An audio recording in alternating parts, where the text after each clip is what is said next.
It's time for story time. Welcome, everyone. It's time for story time.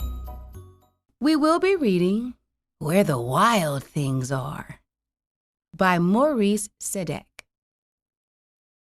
The night Max wore his wolf suit and made mischief of one kind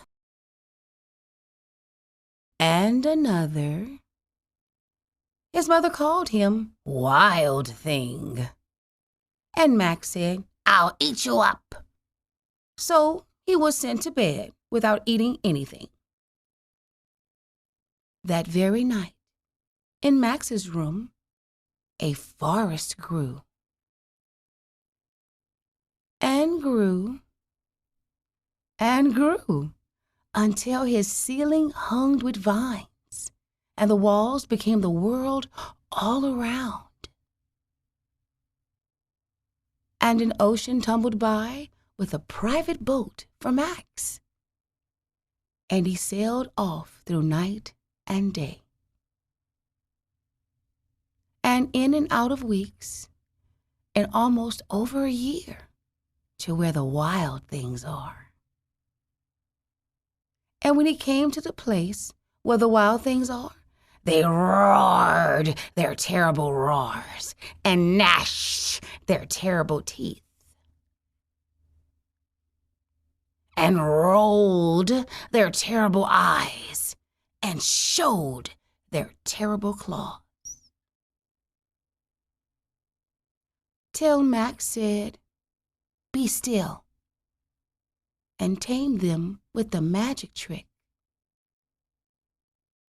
of staring into all their yellow eyes without blinking once. And they were frightened and called him the most wild thing of all, and made him king of all wild things. "And now," cried Max, "let the wild rumpus start."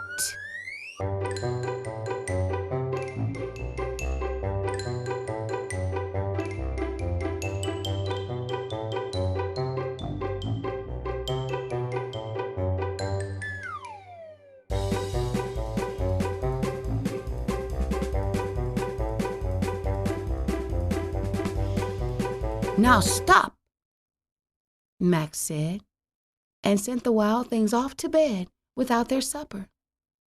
And Max, the king of all wild things, was lonely and wanted to be where someone loved him best of all. Then all around, from far away across the world, he smelled good things to eat. So he gave up being king of where the wild things are. But the wild things cried, "Oh, please, don't go. We'll eat you up. We love you so." And Max said, "No." The wild things roared their terrible roars and gnashed their terrible teeth and rolled their terrible eyes and showed their terrible claws. But Max stepped into his private boat and waved goodbye and sailed back over a year and in and out of weeks and through a day, and into the night of his very own room, where he found his supper waiting for him. And it was still hot. You did a great job today with reading. See you next time for story time.